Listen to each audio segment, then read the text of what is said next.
కొండా సురేఖ గారు మరి కేటీఆర్ గారిపై చేసినటువంటి అనుచిత వ్యాఖ్యలను తీవ్రంగా ఖండిస్తా ఉన్నాం.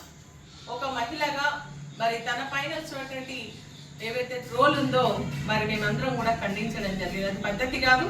ఏ పార్టీ వాళ్ళైనా సరే ఒక మహిళగా మరి అటువంటి ట్రోల్ రావడం బాధాకరం అని చెప్పేసి కూడా మేము ఖండించడం జరిగింది.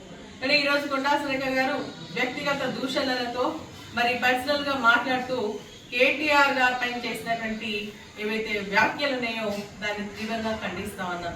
ఎందుకంటే ఒక మహిళగా మరి తను బాధపడుతూ ఇంకొక మహిళను కూడా మరి బయటికి తీసుకురావడం, సినీ ఫీల్డ్ లో ఉన్నటువంటి వారి యొక్క గౌరవాన్ని కించపరిచే విధంగా మాట్లాడడం మంచి పద్ధతి కాదు అని చెప్పేసి కూడా నేను తెలియజేస్తా ఉన్నా.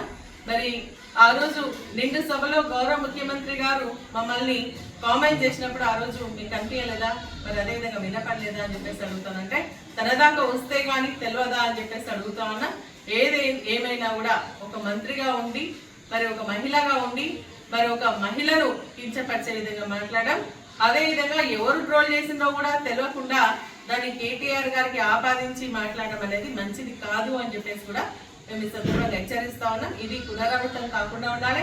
అదేవిధంగా బేషరతుగా మరి కొండా సురేఖ గారు మన సమంత పైన కానీ అదేవిధంగా కేటీఆర్ గారి మరి క్షమాపణ చెప్పాలని చెప్పేసి కూడా మేము డిమాండ్ చేస్తా ఉన్నాం.